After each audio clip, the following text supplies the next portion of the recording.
Hi there, Rick with Smart Drive Test, talking to you today about calculating the work cycle for your logbook. Regardless of whether you're in Canada or the United States, the principles for calculating how many hours you have worked in a logbook cycle are the same.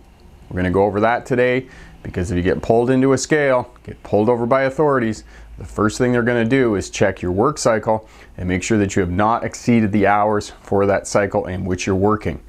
If you exceed the hours for the work cycle, you're going to get a fine. You're going to end up working the day for free. We'll be right back to talk to you about that.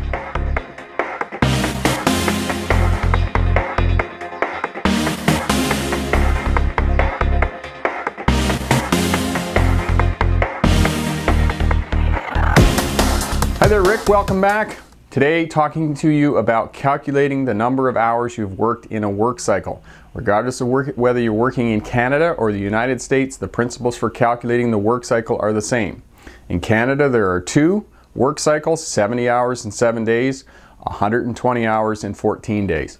As I insist, as I tell people, do not work on cycle 2 in Canada. There is no point, because in cycle 1, it's a rolling cycle. And in order to set cycle 1, you have to take 36 hours off. In cycle 2, you have to take 24 hours off before attaining 70 hours in 7 days. So you might as well take another 12 off and reset cycle 1. So there's no point running cycle 2 in Canada. However, the principles for calculating 120 hours in 14 days are the same.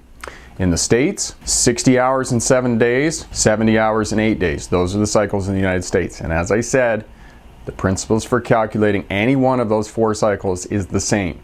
So we're going to show you how to do that. Logbooks that you buy in the truck stop or are given to you by your company have enough sheets for 1 month. As you can see with this calculator of calculating how many hours you worked in the last 7 days, there's space for 31 days. You take the 6 days from the preceding month and put them in the slots here right at the top.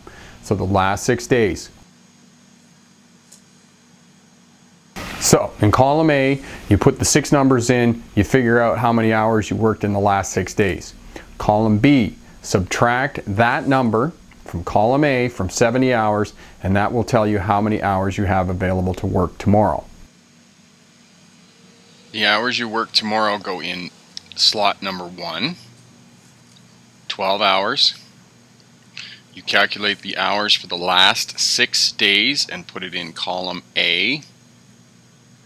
So the hours drop off, so you have 62 hours for the last 6 days, and then you subtract 62 from 70 will give you 8 hours you can work tomorrow, and the total hours for the last 7 days is 70 hours.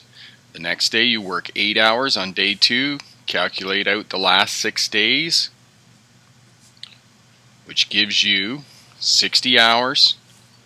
Subtract 60 from 70, you have 10 hours to work tomorrow, and then calculate the last 7 days, which gives you 70 hours. Now, what you're going to notice as we go through this and do more numbers and add more numbers to the column, that this is a rolling 7 days. Rolling 7 days. You don't go to 7 days and then have to take 36 hours off to reset cycle 1. As many people in the trucking industry believe.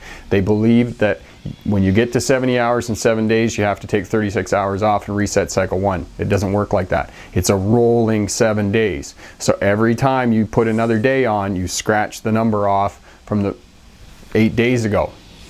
Put another number on, scratch the number off. So the cycle keeps rolling. So this is the reason why I tell you that not to work in cycle 2. There's no advantage to working in cycle 2, because before you accumulate 70 hours in cycle 2, you have to take 24 hours off. Well, if you're going to take 24 hours off, you might as well take another 12 off and reset cycle 1 and carry on.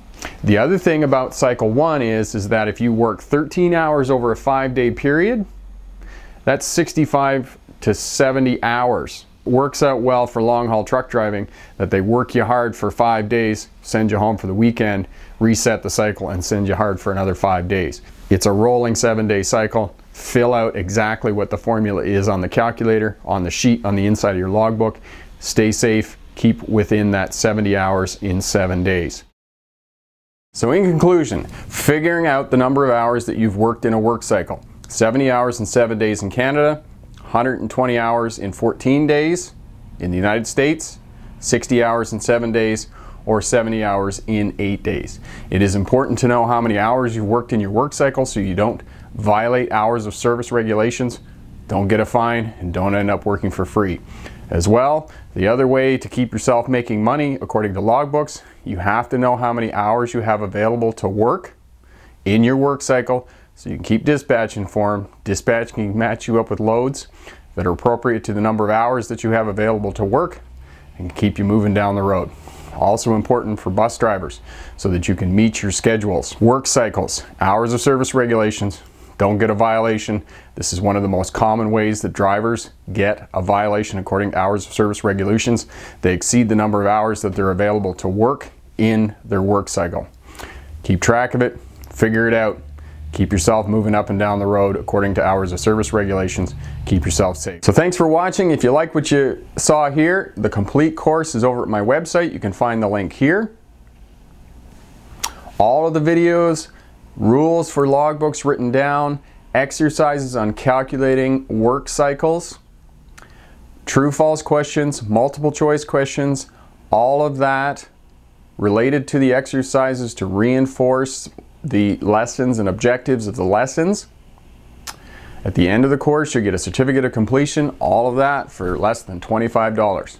I'm Rick with Smart Drive Test. If you like the channel, subscribe below, hit that like button over there.